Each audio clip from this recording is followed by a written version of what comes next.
Now this, if the first one was already exciting and got the crowd going, ang ganda ng response ng crowd kasi everybody loves a 5-setter. This might just go that route also. Hopefully, it matches the expectations of our fans, Boom.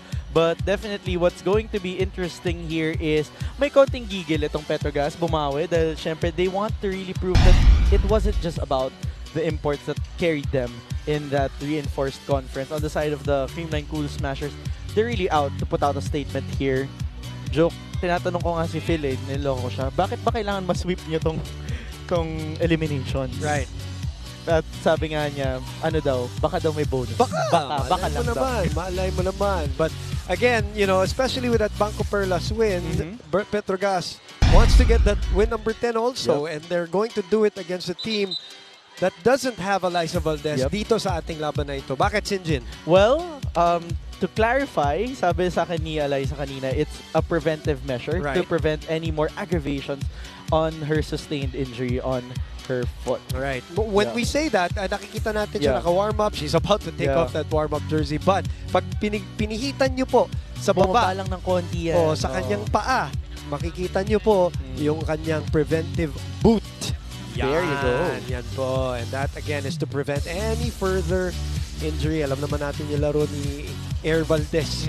Talagang, well, she's already evolved into an all-around player. But obviously, she is the primary attacker para dito sa Creamline Cool Smashers. And they, in the first meeting, speaking of primary attacks, dominante yung panalo ng Creamline over Petro Gazz. Yep, this is unsurprising. Part of the statement they're trying to put out here in the PVL na they are really a team that is champion caliber. And, you know, when we talk about Creamline, there's really not enough superlatives anymore to talk about the squad. Eliza Valdez, you've mentioned, Boom, how she's an overall player in this match. She scored 15 points, 14 digs, 7 receptions lang naman. You know, so it's not just the offense of an Eliza Valdez that's contributing to that squad. You also have the setting of a Gia Morado. You also have the offense of the whole squad. Gumaba, who's also on the top of the rankings and scoring. And of course, syempre, yung si Gemma Galanza. At kaya naman kahit na nawala si Gia Morado, nawala si Eliza Valdez, the whole team, whole bench has stepped up for Coach Tai and they have maintained their 12-0 team standing so far. And they want to continue to be unblemished dito sa ating liga. Alright, samahan niyo po kami on Twitter. Don't forget at ABS-CBN Sports, PVL 2019 ang ating hashtag. PremierVolleyballLeague.com, of course, on Facebook, iWant Sports and sports.abs-cbn.com, the #1 sports website in the Philippines. We'll take a break. And then, of course, may mga kakausapin tayo dito mula sa bawat kupunan.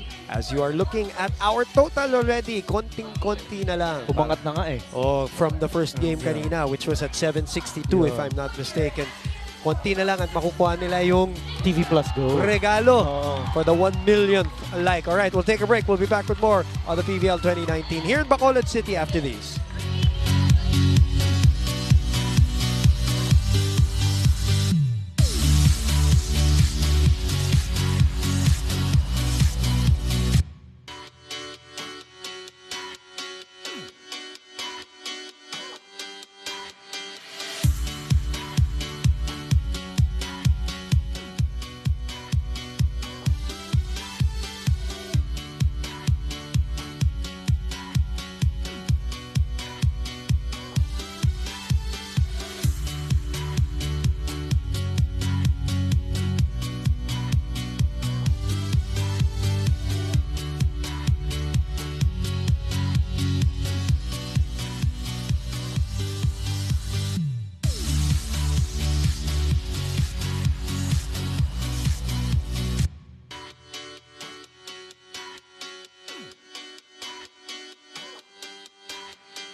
Kayo po yung nakatutok dito sa Liga para sa ating patuloy na coverage ng PVL dito sa Bacolod. Labanan ng Creamline Cool Smashers, Petro Gazz Angels, Creamline Cool Smashers, Lagi natin ginagamit yung word na dominant. Galing din sa isang dominanteng panalo mula sa Choco Mucho, which, well, basically what? Closed the door on the chances of the Choco Mucho Flying Titans, their sister team rather, Sinjin. Yep, and this is unsurprising for the Cool Smashers. But what was quite surprising was napigilan nila yung anumang run na pwedeng gawin ng Choco Mucho. And Choco Mucho was starting to peak to a certain extent. Yun yung napansin natin. But at the end of the game, we saw the Cool Smashers still succeeding, maintaining a 10 to 9 point advantage over the Choco Mucho Flying Titans. You know, looking at their standing boom, this is just their 10th third setter. So this is really something that is unsurprising already with the Cool Smashers. These three setters that they so been dominant, as we said, wala pang talo, regardless of the lineups na ginagamit nila. And kasama natin ngayon ang isa sa ating kasama na rin sa panel, sanay na sanay, at home dito, si Michelle Gumabaw. I'm sure, Michelle, you've been asked every single question already about this run of Creamline, you know, teamwork, what's the secret, I want to ask about your opponents real quick. What are your thoughts about the Petro Gazz Angels in this matchup today? Dahil maganda rin yung streak nila na inaalagaan. I'm sure they're not the same team that you met nung nanalo kayo in 3 sets nung round 1. Definitely, but I think that, you know, it also boils down to who prepared more. And when we're up against Petro Gazz, their confidence is up. Of course, they beat us in the last conference, but they're also coming from a loss. So we have to take into consideration that mas gigil sila manalo ngayon, you know, to stay at the second spot. And as for us naman, we just really have to perform, do what we do in training, and just meet them whatever they give to us and perform today. Ako naman, Michelle, ang tanong ko na lang, paano ba kayo matatalo? Joke. No, but Siyempre, Michelle, secret yan. Pero ito, kidding aside, Michelle, you've been really performing and stepping up for the Cool Smashers. Today, you're not playing, of course, with Eliza, and you're going to be taking over a very usual leadership role that you would have for the Cool Smashers. How would you lead your squad today, especially that you're facing Petro Gazz? We just really have to work as a team, and that's what we've been doing, with or without Lai. We just have to always remember that, you know, this is the Creamline Cool Smashers, and nobody can replace Eliza Valdez inside the court, and we don't ask that from whoever's playing in her position. As of the moment, it's Phil. So Phil has to play as Phil, not as Eliza. And that's what we always remind each other, that, you know, each and every player, no matter who's in the starting 6 and who's in the bench, we can play. We deserve to play, and we work hard for this. So whoever's in the court, just have confidence and always play happy. Well said. Well said, as always. And there's no question when you have a star-studded lineup. Yes. Like the Cool Smashers. Oh, ano? Hindi naman. Siyempre, we all work hard. Kaya siya star-studded kasi lahat nagpo-perform. And you know, nagagalingan sa practice. So, basta tiyaga lang kami lahat. Lalabas at lalabas yan sa game. Dito ka na lang, Michelle. Ayun, maglalaro ako today. Maglalaro. Sige, bye, guys. iwanan natin si Michelle. She has to play the game. At mga fans magagalit sa atin pag di natin binalaro. Michelle Gumabaw here joining us at the panel. They're going to go up against Petro Gazz Angels. Let's look at the numbers for Mitch. While this 12-0 run for Creamline here in the Open Conference. Yep, 12-0 exclamated by 12 points in their last match against their sister team, the Choco Mucho Flying Titans. Michelle Gumabaw just exclamates what's being part of a Coach Tai system. She had 4 service aces in those 12 points. And then if you look at it, also, boom, she was just the second top scorer for her squad because Gemma was the first. And then Eliza, who was juggling the CN Grand Prix and the PVL during that time, scored 9 points behind these 2 ladies. So it's really these 3 ladies plus Gia Morado plus team the effort. support of the middle blockers that contributes to Creamline's continuous wins. Sakit sila ng ulo sa maraming kupunan, sa lahat ng kupunan. At isa dyan ang Petro Gazz Angels na natalo ng first round. Kakausapin naman natin na isa sa kanilang manlalaro at pag-uusapan natin ang Petro Gazz Angels, where they're coming from, where they want to go after these.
Kayo po'y nakatutok dito sa ating coverage live po on Liga mula sa University of St. LaSalle, Bacolod City.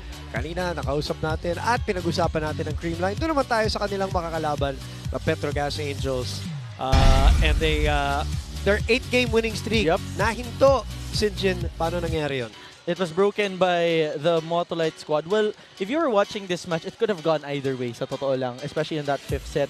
Pero Motolite was just really resilient, hungrier for that win. Petro Gazz was riding on their 8-game winning streak, and unfortunately, they were unable to continue their momentum.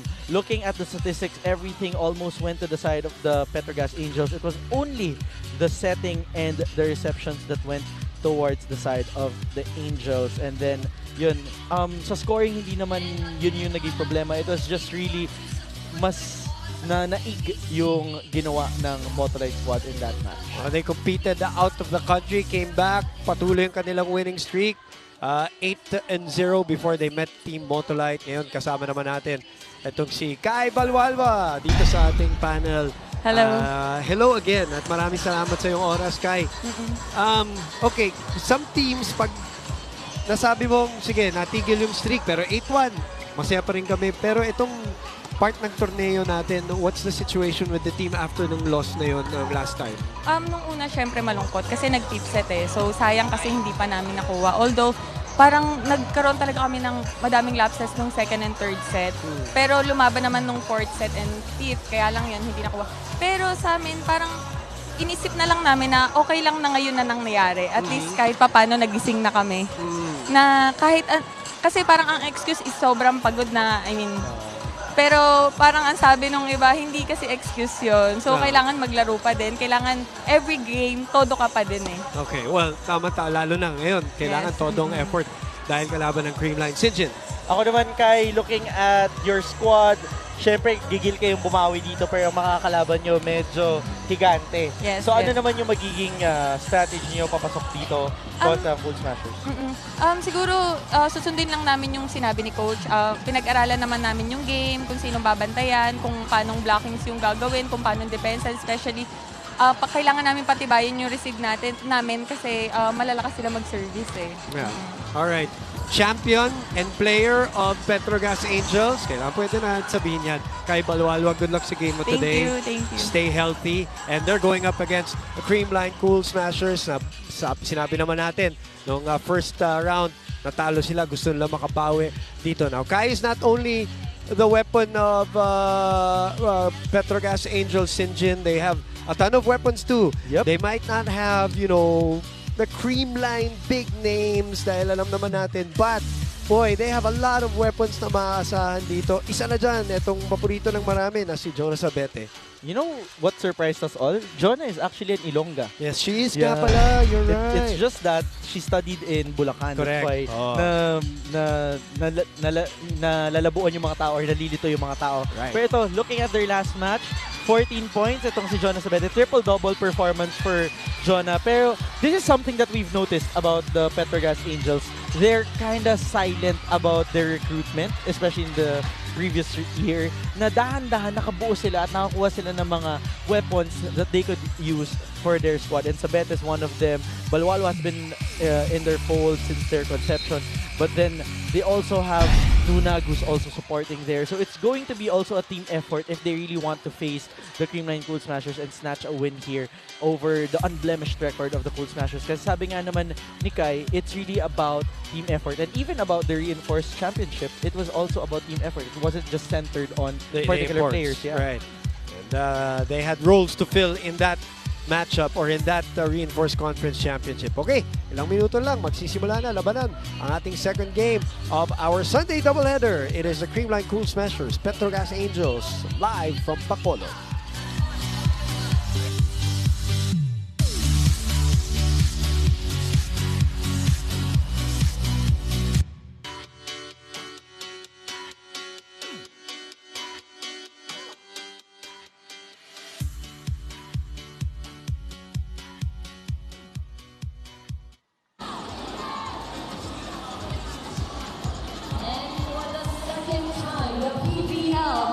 To Bacolod, giving you action and excitement right here at the USLS Coliseum. Let's first introduce, again, acknowledging the presence of Mr. and Mrs. Tan. Maraming salamat po sa inyong pagpunta. The parents of our organizer. Palagpakan po natin.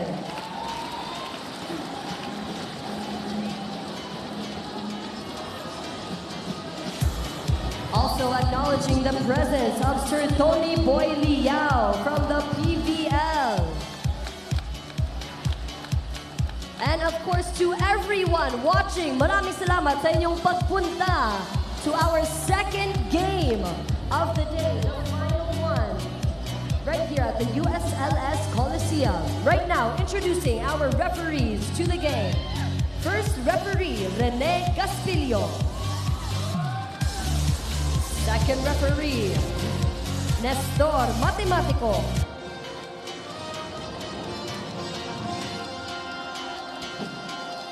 And now make some noise for the starting lineup of the Petro Gazz Angels.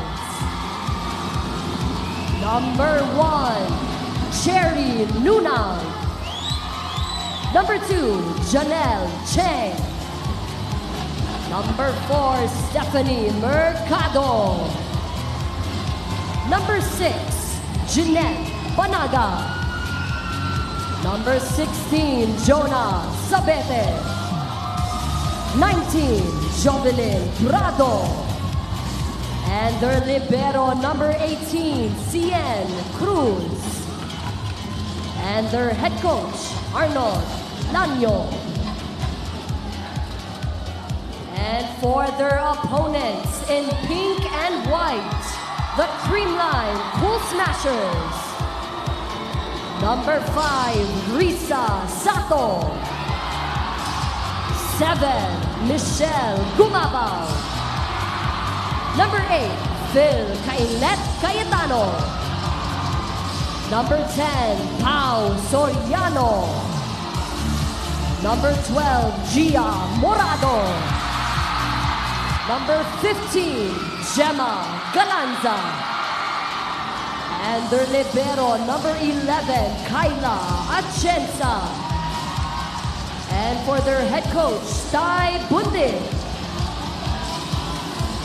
It's pink versus red. Let's begin the game. Petro Gazz Angels against the Creamline Cool Smashers. The starting 6. Janelle Cheng will start para sa setter ng Petro Gazz. Dito naman sa Creamline Cool Smashers, again, no Eliza Valdez. It will be Phil Kailet Cayetano who will take over her spot. So no Eliza Valdez, who is in a preventive boot. So Phil Kailet Cayetano, as mentioned by Mr. Gumabaw kanina, he will fill in the spot for Ali. Pero parang nasanay na rin eh. Yeah. Ang Creamline eh, diba? Of course, because of the national team duties. Even with Gia's not around, Right. diba? Nakapag-step up na nga dun si Kyle Negrito. So, and honestly, so far parang wala na ding difference eh. Yep, nasanay in a good way. Oh. Gemma Galanza stepped up her game. I mean, we're not saying they're indispensable, but No. I mean, nagagawa ng paraan eh. It's a testament to the coaching. Yep. Coach Ty. And of course the lineup. But you can have the lineup but not the proper coach to make it happen. And Coach Ty has made it happen. Janelle goes to pass. Mitch. Michelle. That's the first 2 points of the game. Mitch and Gemma. You know, that's one observation that we've noticed with Gumabaw. Maximizing that down the line. Serving, Gia And her Morado. advantage being a very tall spiker on that side of the court. Gia with that sharp serve. Sheng goes to the other side and Yes, across court Raquel Mercado. working for the former champion, UAB, former captain, now currently also our colleague, Padeng Mercado.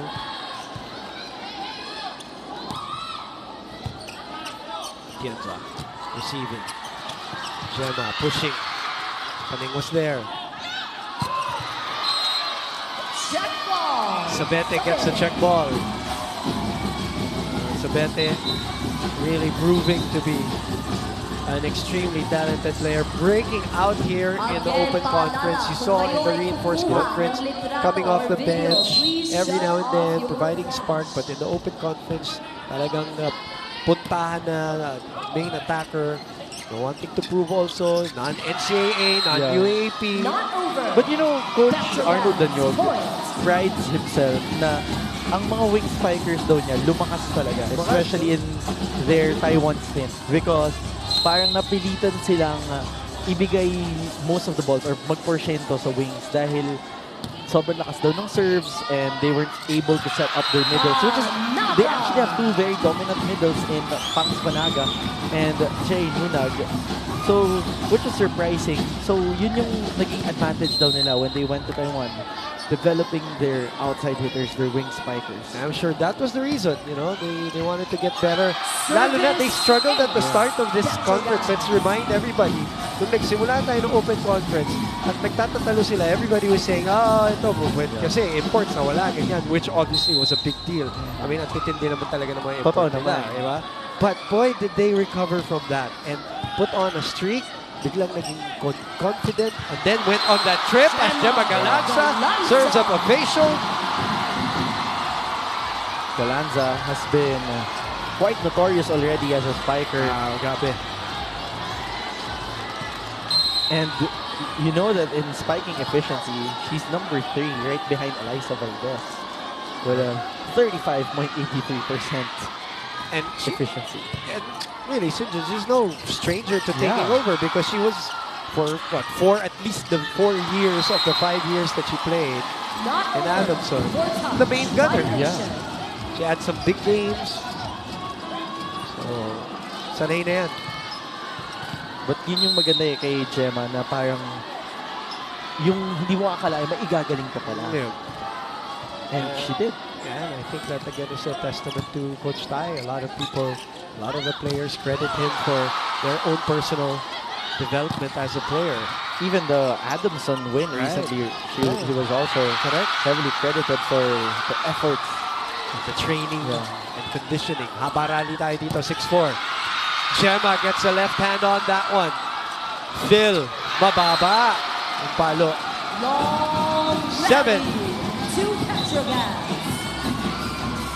You know what's hard when you're facing a Creamline Cool Smasher? Number 1 in spiking, number 1 in services, number 1 in setting.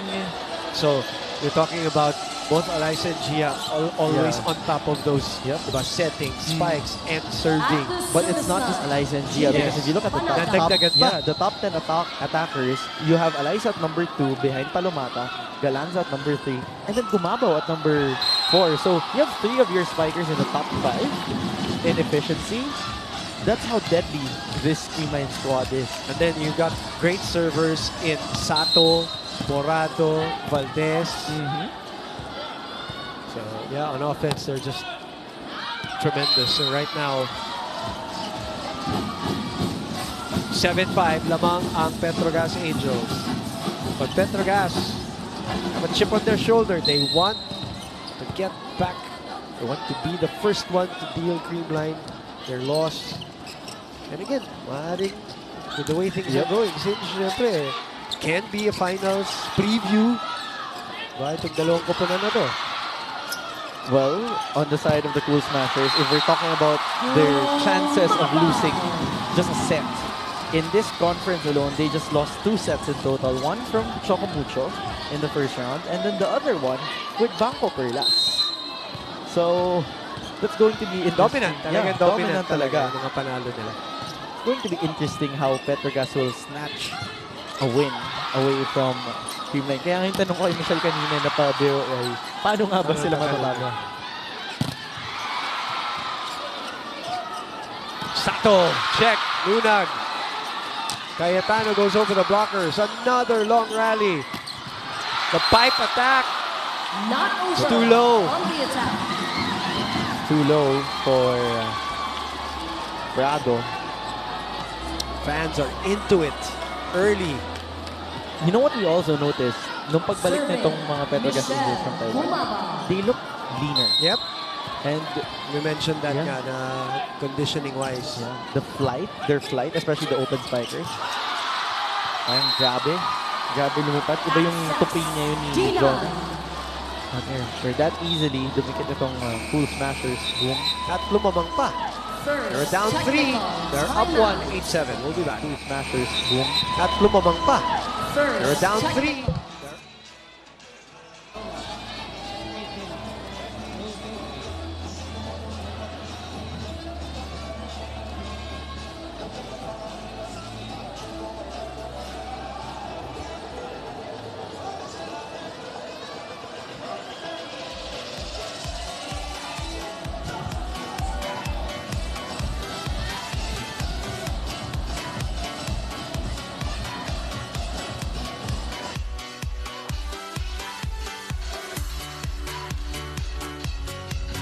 Right now, we would like to give One a game special down, another one shout-out to go. Para sa ating Bacolod leg ng iyong PVL Open Conference 2019. Muli, bumabati kami ng gandang araw sa lahat ng mga nanonood, especially online, sports.abs-cbn.com/livestream/PVL on iWant and on premiervolleyballleague.com.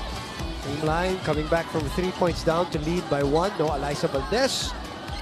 Here at the St. LaSalle Coliseum in Bacolod City, Petro Gazz Angels, who are behind Pangco Perlas, Sinjin, in terms of not just the wins, but games in general. Yep. No? Because the Angels actually have 3 more games after this, similar to the Pacific Town Army Lady Troopers.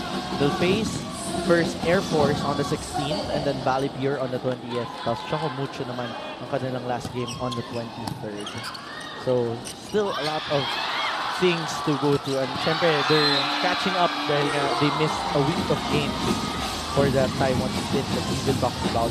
Sabi naman yung counter-attack doon, inunag from the pickup by Cian Cruz of the 1-2 play attempt of Gia Morado,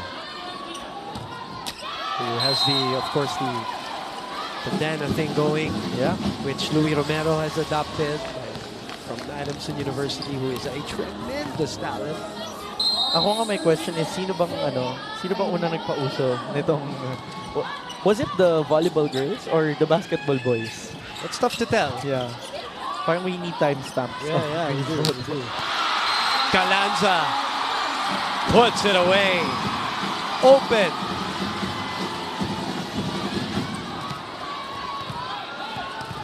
You know what, Boom? We've been stacking the side of the statistics on the side of the Cool Smashers, but on the other side of the court, hindi naman nalalayo kasi itong ating Petro Gazz Angels. They're number 2 actually in attacking, right behind the Cool Smashers, and then they're number 1 in blocking. So what they lack in the offense side, binabawi nila sa defense, sa net defense. Well, they won't be 9-3 for nothing. Tapos sa setting department naman, they're just right behind the Cool Smashers at number 2. Because remember, tandem setting, usually itong Petro Gazz. With Chisayet and Janelle Cheng. Open to Galanza. Yung bandana tinatanong mo, locally of course. Right? Sino? Kasi sa NBA maraming gumamit. Nagpauso. Yes. But you know what's interesting din here, Boom? Service, number 1 ang Creamline, but in receiving, number 1 ang Petro Gazz. So, nice. The question is, will that be able to negate ice the solution, or be the solution rather? Ice the problem. Kaya nga maganda yung matchup natin. 1 and 2, the last two champions of the PVL. Well, on paper, maganda. Pero syempre, on court, you never know. You never know. Setting violation on Pau Soriano. So Petro Gazz regains the lead, 12-11.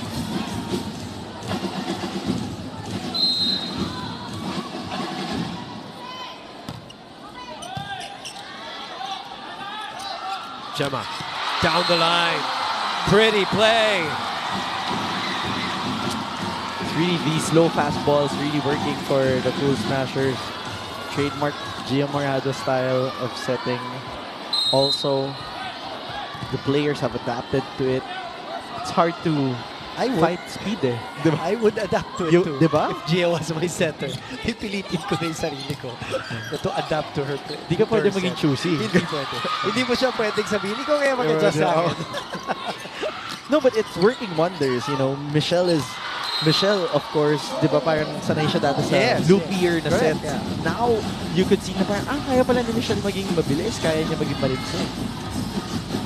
And that's, I think, one of the reasons why she's also at the top of the leaderboard. For sure. Spiking efficiency. Tsaka syempre, pag titignan mo naman yung front line, no? Yung middle tsaka yung open side, malalakas na or option ni Gia. So talagang pwedeng maiwan eh. Yeah. The threat of a spiker is offense in itself. That's a sports saying, diba? Si Gemma Galanza. What a serve! 3 points, courtesy of the Laguna native. Nicely placed there for Galanza, right in between Rado and the Cruz. They left stunned there, waiting for the ball.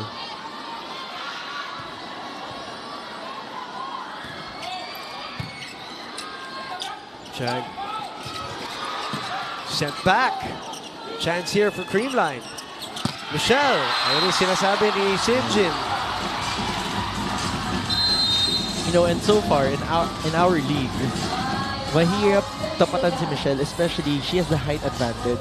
Kasi usually yung mga open spikers na nasa kabilang side ng court, not as tall as she is. You don't have someone who's towering at that height in the open side. Kita mo rin dun sa play niya, specifically on that play. Another thing that she really has developed with the Gio Morado set is the fact na nakaka-recoil siya kagad. Yeah. Na dati, it took a while na makabawi siya. Parang may delay. Oh, ngayon, you know, obviously training with Coach Tai, and that's part of their drills, of your footwork, of recovering right away. Part of her growth also as a player. Yeah. 15-13.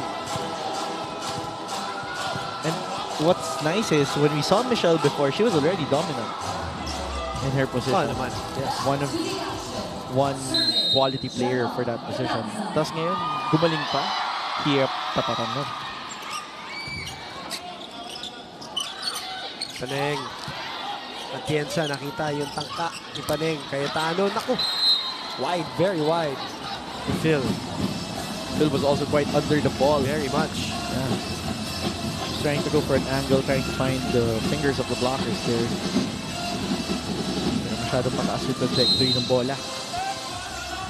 Tans. Panaga. Dudu. Yeah. Jennifer Rosales daw ang peg. Ooh. Napalakas. Sayang. 16-14 is the score. We will be back.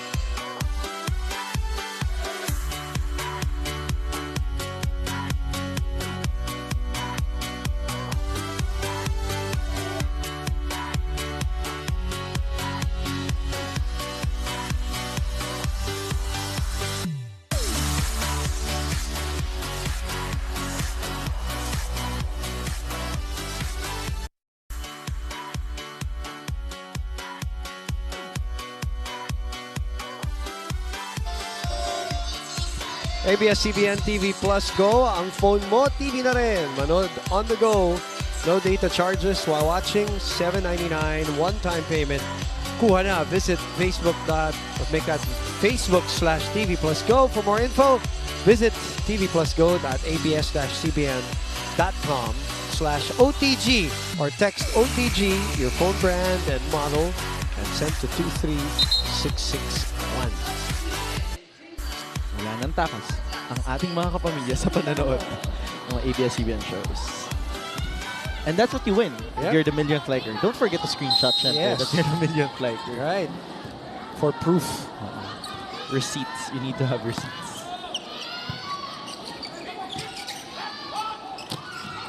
Paneng. Let's check, says the linesman. Well, Rosemary Vargas, by the way, is in the ballgame now for the first time.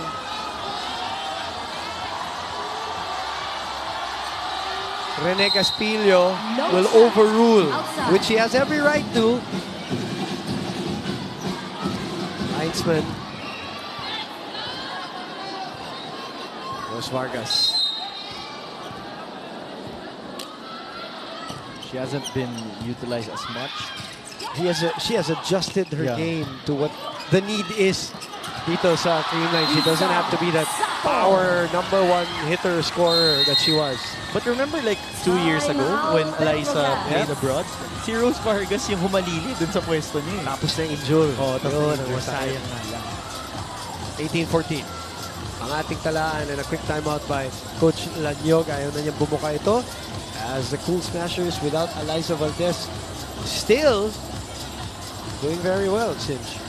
Yep. And that's what we know of Creamline. The question now on the side of the Petro Gazz Angels, so far what I've been noticing, the middles are not activated as much, which could have been an advantage for them, especially coming into this match dahil, of course, you know that Nunag and Panaga can be very dominant in that position for the Angels. And looking at the standings and blockings also, syempre, si Panaga ay number 3. So that's something that they could use. As we see Phil Kaingat Cayetano's mom there. John Cayetano. And no Eliza Valdez here. Rose Vargas will get us going for this rally. 18-14. Check. Kept up by Gia with the left hand. Oh, Galanza still scores. Galanza. Smart move there for Gemma. Alam mo yung off-speed ni Gemma, hindi nga off-speed. Substitution. Petro Gazz. Lakas pa rin. Oo, malakas pa din. And captain Chisae. Chisae, the captain, and Kai Paloalua. Coming in for the very first time for Coach Lanyog. And that last play, Gemma, pinalusot yun sa number 7 best blocker so far based on running stats. So far, yan din yung hinahanap natin sa Petro Gazz Angels, no? That they'll be able to foil the attacking of the Cool Smashers. Phil well read there by Balualua and Lunag. And on cue. Because looking at statistics or paper, I mean, we're not saying that's the only basis of the game, syempre, diba? Pero, pag titingnan mo, they have the ingredients to be able to foil a Creamline Cool Smashers. Michelle na naman. Opposite side. Lumusot sa block. So, restores order. So far, they still don't have an answer to Michelle Gumabaw, especially on net defense. Even on the floor, they can't seem to find the angle that Michelle is finding her balls through. Nice serve. Ooh. Recovered. And scoring on the counter attack. Imagine that. Paneng Mercado. Sorry, Kai Balualua makes something out of nothing. You know, that's how much Creamline is strong in serving. That when your #1 best receiver in the league so far is having a hard time getting that first ball. Of course, si Sian Cruz ang pinag-usapan ni Sinjin as Gia Morado tries to go aggressively on the second ball, and the point goes to the girls in pink. Hindi nahabol. But so far, nahihirapan nga ang Petro Gazz sa kanilang first ball dito, boom. As they trail behind by 4 points. Mercado, mga service. Creamline.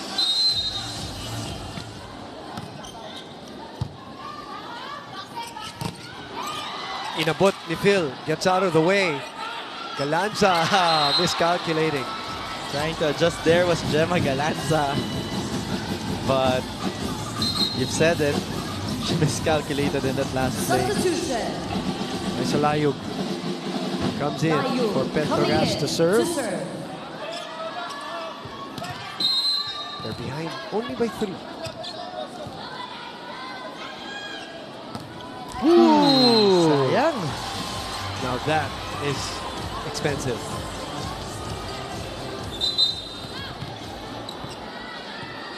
Creamline Soriano back in the game. Pao Soriano comes in Risa for Rose Sato Vargas. serving. Oh. Sato serving. Prado to the corner. Prado was able to score there. Prado finding the corner pocket. Targeting that well, but also a great play coming from Chisa. And you know what I realized when Rose went out? Panay Mercado. That was a similar and strategy Janet from what Back Coach in. Atechat did earlier. With Giselle Tan coming in for the middle, tapos Right. pinalitan na lang ng libero yung ibang Right, player right. sa loob ng court. Thai moves. Yeah. Galanza cross court. Gemma Galanza. Well, Very effective. very effective. In flight. We've been mentioning her name since the start of the coverage, so nothing more to say about that, but smart cross-court move coming from Gemma.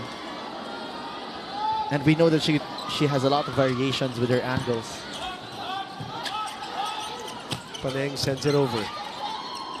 Atienza bumps it to Michelle. Oh, Prado and Cheng got entangled. Hindi nakalusot si Cheng doon. Medyo na screen ni Jovelyn Prado. Set point number 1.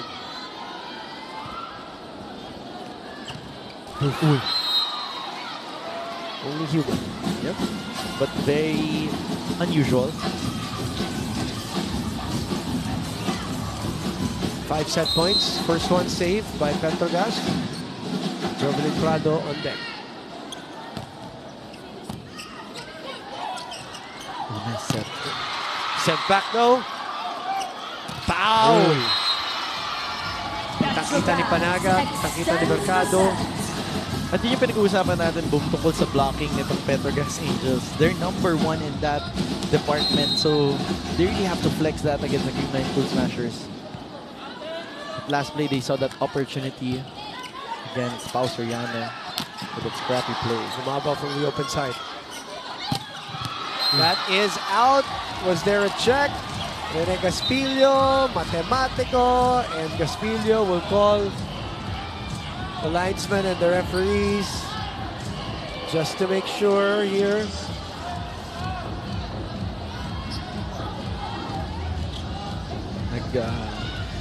Nagkakantsawan yung mga players sa loob ng court na wala nga daw, sabi ni Gia. Creamline First set takes goes set to the one. number 1 team in the league. We will be back.